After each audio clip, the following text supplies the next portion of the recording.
Debra Morrison, a 42-year financial expert.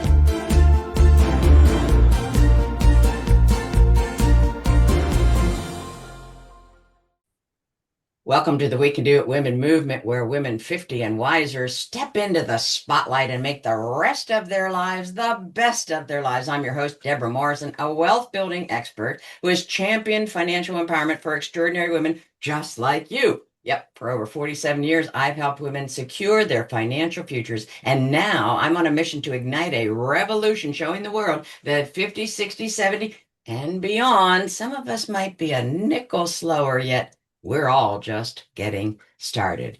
And our esteemed guest today comes to us from Wales, Michelle Dovey. Michelle is an internationally exhibiting artist and best-selling author whose work sits at the intersection of art, embodiment, and radical liberation. At the heart of her work is limitless permission and the shameless ask. The ability to sense what you want, trust it, and name it clearly. Michelle, welcome to the show. Thank you so much, Deborah. I am so delighted to be here. Well, it's our pleasure indeed. And we're going to jump right into that which you have discovered in your life. And that was apparently you were born in England and so forth, and now you're in Wales. And yet there you were. And now I'm fast forwarding to your divorce. You're in the middle of a divorce and you're sketching in I'm London. No, Florence, I'm Florence. in Florence. So talk to us about that. This is amazing. So I was doing a self-love holiday in Florence. In fact, some friends said to me, "We have an apartment in Florence. Would you like to go there and draw for a week?" So I said, "Yes, please. That sounds heaven." And on the first morning, I had my sketchbook and I was in the museum and I was just doing a little sketch of a classical statue.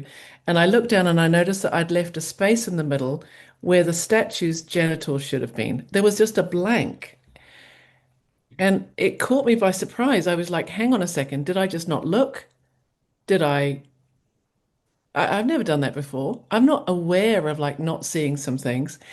It was a mystery. And I asked myself the question, is it possible that I've got some shame in my gaze or I've been taught not to look at some things or not to draw some things? And I thought, you know what? It's possible, even though I'm 53 and I've been an artist for a long time. I've done a lot of, we call it life drawing in the art world, where we draw a lot of nudes. Uh, but I decided to do something a little bit radical. Um, A little bit. I just want everybody a little bit. All right. a little bit radical. I did a little bit more of an experiment. I had one more thing that was an experiment. I decided I would go to the square the next day, and Michelangelo's David's statue is there. And I thought, I'm going to sit in the afternoon.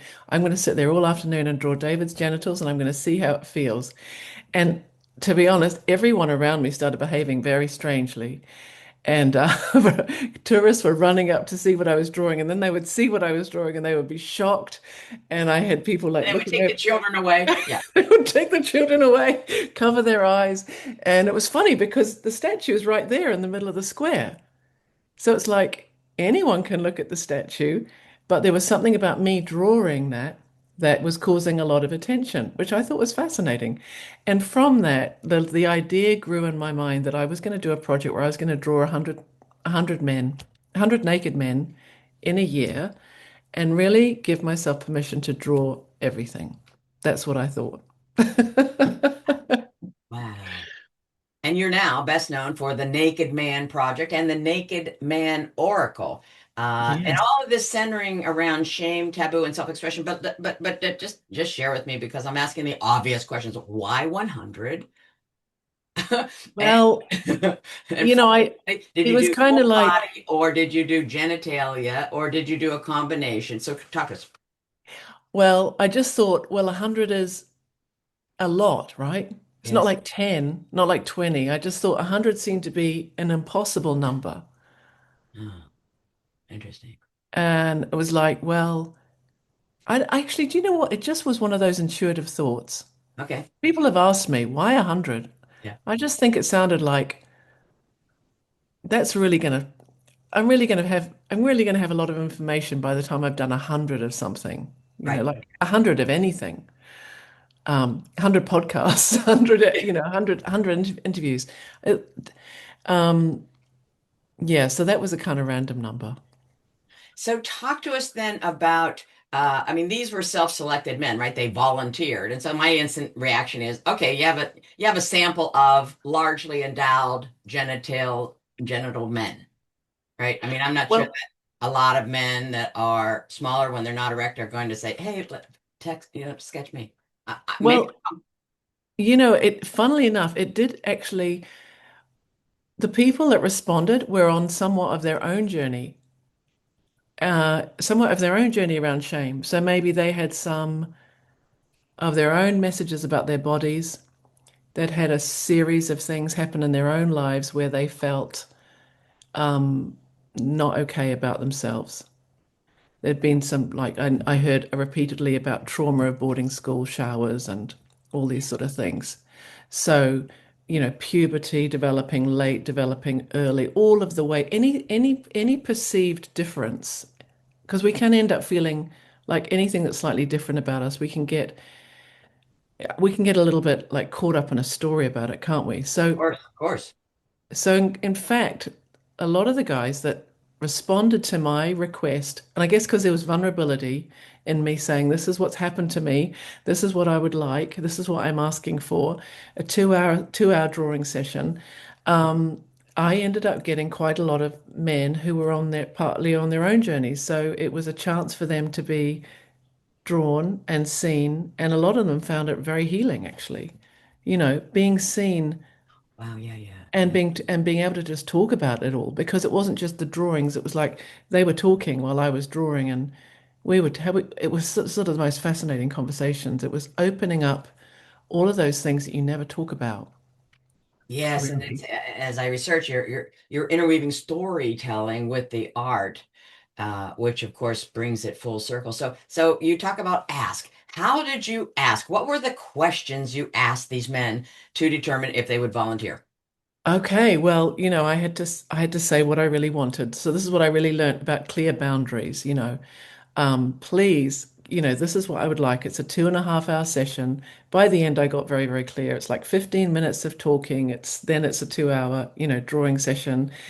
Um, it's going to be here. I'm going to be clothed. You're going to be naked. I'm going to be standing. You're going to be sitting. There's going to be blah, blah, blah, blah, blah. Yes. Um, but um, the really big ask for me happened in the sessions when the guys would say to me, how would you like me to pose? Yes.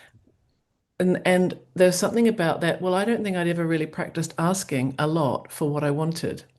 And in the beginning, I was very accommodating. I was like, well, let's just see if we can find you something comfortable. I was already asking something quite big. I asked if they could sit with their legs apart. And yeah, I mean, that felt like a lot Yes, of course. to start with. And then I was asking, Um, well, okay. Now, what would I like? In the end, I wanted to try out quite a lot of the Venus poses, poses from art history, poses from my favorite paintings, all sorts. I wanted to try everything, but the question was I going to ask for it? Because I often knew what I wanted in my own mind, but it was a real practicing of trust. It's a courageous thing to ask. That's what I've Totally. realized. Totally. But often what we want, what we really truly desire, is on the other side of an ask. So it turned out to be a huge well, one part of it was the drawing, but one really big part of it for me personally as a woman was the asking. Yes. Yeah, it Yes. was kind of like a low risk ask. There weren't any consequences, but it still felt big. Oh, it Practicing. feels big to me. And I can't Yeah. imagine that. I mean, so did guys say no? Did you have people that said, like, ma'am, not so much? No, I didn't actually. I mean, You were putting out an energy that said, all right, we're in this together. And what a story, Michelle. What what a a story. story. Actually, one guy did say to me, there was always the moment of taking their clothes off. That was quite a moment. A lot of these guys, they weren't professionals. They Yeah. were just normal guys who some of them had never taken their clothes off in front of anyone except their girlfriends and, wives. So it was a big moment, but then usually once they got their clothes off, they usually felt pretty comfortable after, when they discovered it was all going to be, it was safe, nothing bad was going to happen. They often felt fantastic by the end. Wow. Wow. I was But wondering, and like there, I mean, there's perhaps, moments of discomfort and so forth for them, maybe you as well. And I want you to talk about that. Uh, but I'm wondering, like, if they volunteered for this and then they're taking their clothes off, and now we're stepping into another section of trust, if you will, another little chapter. We're like, expanding the boundaries, and yet maintaining the boundaries. I love that. I love that duality. Did their confidence then in sitting and posing for you with legs spread, uh, did their confidence actually enhance your confidence and dissolve your shame? I just wondered if there was a connection. I think so. I think what I've learned about shame is that shame is dissolved when we're witnessed and we discover that the thing that when we say what it is that we want and it's witnessed by somebody else and we discover that we're okay. Nothing bad happened. So me saying what I wanted, Wow. them kind of experiencing, it really helped when it's like we had the conversation to say, listen, this isn't sex. This isn't going to be about sex. This is not that, even though has got this element of potentially sort of erotic, he's watching me draw him. Yes. When I was really, really clear and said it's not about sex, it's like all his nervous system and my nervous system relaxed. Yeah. And then we could just be like, okay, well, let's just explore this situation. Mhm. And then it kind of became curiosity. And yeah, I think it was like curiosity and over again, learning, discovering that I was safe, they were safe, it was okay, and it turned out to be profoundly healing, being seen, being heard, being seen, doing something that felt way out of our comfort zones, but doing it and discovering we were okay. It was kind of an extraordinary experiment. Would never have considered doing it as an experiment to heal myself, but it has been Yeah, it came, well, a pardon the game pun. changer. It came about. I'm just sorry. The word objectification kind of kept coming in to me, like because women have been objectified for 100 years. Now, believe me, I'm no artist, and yet I do respect art, and I looked at a lot of it, and there are nudes everywhere, and it's beautiful. And yet the systemic, at least in the United States of America, the systemic injustice that's baked into our system, puts women at the dispensable, we can, use and abuse and so forth. That I know men have been abused, I get it, and yet not with the numbers that women have. And so there's a sense by which, men being drawn naked is, a little atypical in the whole of society, is it not? Absolutely. And also that was one of the first things I had to get used to was like being the powerful one. Yeah. I was the artist. The woman was the artist in this scenario. The man was naked. The woman was in charge, and the man was doing what the woman wanted. And that in itself, in the beginning, for like the first 10 or 20 poses, that took me a long time to get used to. Like to own the power, like what I was saying about like being able to be really clear. I wasn't like that in the beginning. I was kind of a mess. I was trying to give the power away. I was trying to sit down. I was trying to make it okay. It was that was a big learning. Yeah, learning to be it was a big switch around. That is. And around a topic like bodies, it's so curious to me how you have interwoven this confluence of storytelling and art. I commend you. When I read about your work, I was like, wow, this is really amazing. So, you've dismantled a lot of your own personal shame. Talk to us about that, and then how that might even go into other areas like money. Sorry. Oh yeah, exactly. So, well, I'm someone who actually, as an artist, I loved drawing nudes. That was my great love in the beginning. Huh? But I kind of got some messages along the way that that wasn't okay. So even though that was my great love, I'm just now, which it feels like the real fruit of the project. One of the fruits is that I'm painting nudes. And one of the other big fruits is really getting fascinated with um, the other taboo that I didn't cover in the project, which was I basically felt like I covered power and sex, and the other big one is money. Right. And I'm absolutely fascinated by money. In fact, I do feel like I've started to call myself to do a wealth mindset coach because there's something about you have to. There's a lot of untangling around money, Deborah. So that's why I'm so pleased to be talking to you because yeah, the taboos around money. Totally. Yeah, totally. Is it Um, okay? Is it okay to have a lot of it? Is it okay to want it? Is it? And I think that's the whole area that I've been in, doing that with power and sexuality. So it's fascinating. it is fascinating. And I always speak about wealth in five categories: physical, mental, relational, spiritual, and financial. And I always say financial last because I've buried people with a lot of wealth. And, if they didn't have their physicality, their mental acuity and so forth, a lot of it was lie fallow. It lay fallow. And I don't know as people have teased this out yet to the extent that you have in your work here with art and so forth, in so much as asking these questions, just as you just rattled off. Is it okay to have money? Is it okay to have a lot of money? Is it yes, yes, yes, yes, and yes? Yes, and Because it's about yeah, how we use it, right? absolutely. Especially as women to become comfortable with having money, becoming a wealthy woman. What does that mean? Yeah. And like teasing out all of that, all of those stories. I couldn't be more happy to be having this conversation. And I talk about money as a tool, right? And so as we ask the questions and dig into, Michelle, the stories, right? The stories that we have about sex, genitalia, nudity, and so forth, and money. And to Yeah. your point, particularly as women, this is pastime for us to be conversing and to be sharing. And to your point, you're saying, wow, wow, one of the fruits of my life's work is X, Y, and Z. So talk to us about a couple of the other fruits. Well, goodness, being able to ask for what I want. Actually, knowing I'm safe to follow my desires. I think that is number one. Excellent.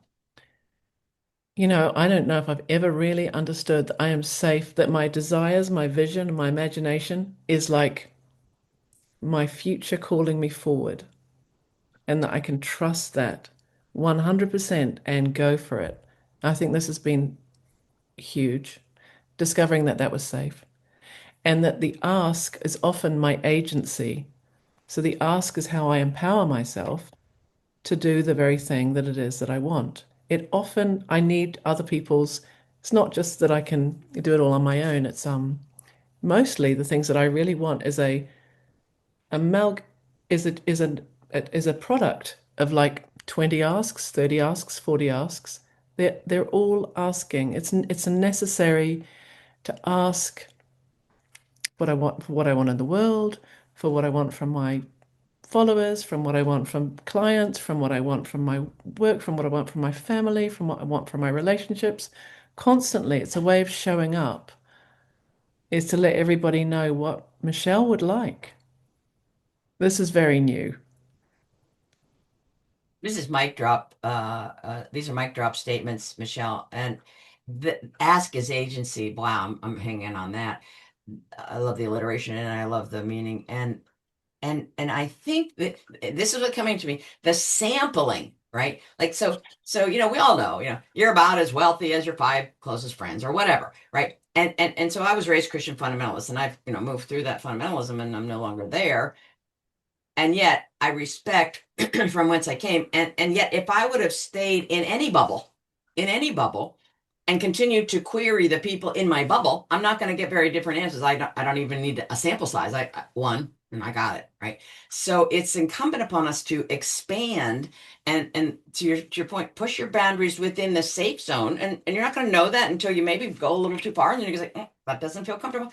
And so I encounter this all the time with women who are still carrying the story that didn't come as they exited the vaginal canal. No, it came with observing their mother and their father and their community and their church or their synagogue. And so I want to open ourselves up to your invitation to ask and to increase your sample size Yeah. inside your little bubble so that we can all grow, because I can't even imagine anybody you're asking these questions of not growing as a result. Whether you're sitting there to see the final episode of where their seed blossomed into, it matters not. We are dropping seeds, and in that dropping of seeds, we are all expanding and coming into further clarity, I think, of our mission. Well, that was my little thing. Oh, I love that. I got goosebumps. I got goosebumps. I got Well, listen, goosebumps. we're like freaking almost out of time, and I can't. I mean, this doesn't surprise me. Talk to us about one last thing that you might want to invite our audience to consider to get with empowerment in a fashion that suits them, because you've really done great work. Oh, a question that I love to ask myself is if you couldn't get it wrong, Uh-oh, if I think if I if I think I messed up. One second, Michelle. I'm sorry. I moved my keyboard and it hit the mute. All right. okay. One question I love to ask myself constantly is if I couldn't get it wrong, if I wasn't going to upset anybody, if I really wasn't going to upset anybody, if I couldn't get it wrong, if there was going to be no negative consequences, what would I like? What does Michelle really want? Bold, bold. All right. How can our people get in touch with you? You can find me on my website, michelledovey.com. And I'm also on Instagram. And I have my website's got my work. It's also got my programs. I'm doing some retreats. I actually am starting to call myself wealth mindset a little bit, but exactly like you, Deborah, not just what felt financial, but, spiritual, emotional, agency. That is wealth, isn't it? Freedom and permission in the mind. Absolutely. Yeah, Absolutely. Well, I think that we could probably have opportunities to work together. So I'm looking forward to that. I like that. Oh, thank you so much for joining us, Michelle, and sharing so much richness of your journey. And I'm thinking you're just getting started. And thank you, viewers, for joining us on the We Can Do It Women show. Remember, I see you, I value you, and your greatest chapter is just beginning. And if today's episode sparks something in you, I invite you to ask. Ask for what it is you want.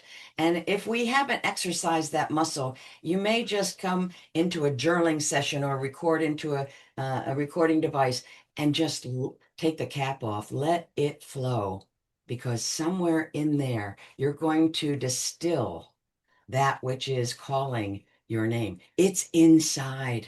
I want us to get it out and express ourselves. We're stronger because of it. We can do it, women. Until next time, be well, Mm. pay attention to your money. It will surely pay you back. Take care.